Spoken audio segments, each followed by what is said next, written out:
อัปเดตสวนให้เบิ่งก็ตอนปลูกบ่ได้อัปเดตให้เบิ่งอันนี้ปลูกมักบวบยังบ่ทันเป็นหมากตัวนี้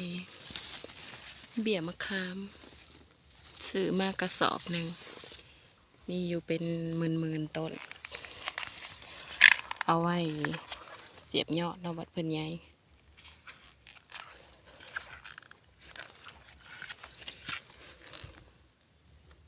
ต้นกระเจี๊ยบเขียว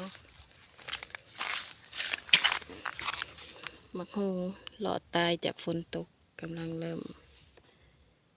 ฟื้นขึ้นมาแน่ตรงนี้มักทั่วเฮาปลูกใหม่กำลังขึ้นข้างพวมกำลังสีเป็นดอกนี่กำลังงามปลูกแบบผสม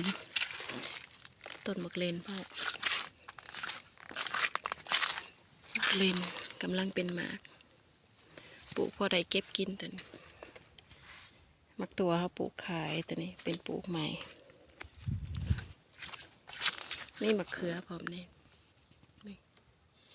มะเขือกำลัง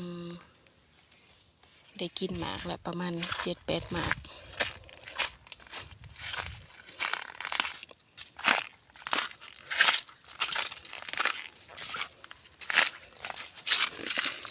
นี่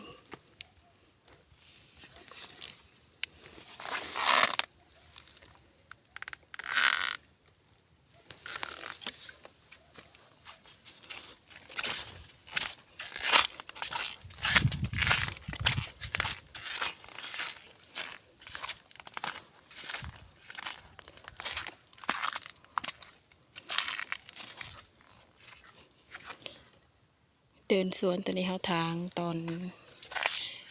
แต่ข่าวยามฝนเนาะมาทำอีกประมาณไหลปลายอันนี้มะเพชรพริกหยวกมากง่ายๆที่จริงในมันนี่เขาสื่อตัวมะพริกซอแต่ว่าในผสมมาเบิ่งมะพริกซอบ่เคยปลูกจักเทื่อสื่อมาลองปลูกเบิ่งซอหนึ่งมีอยู่2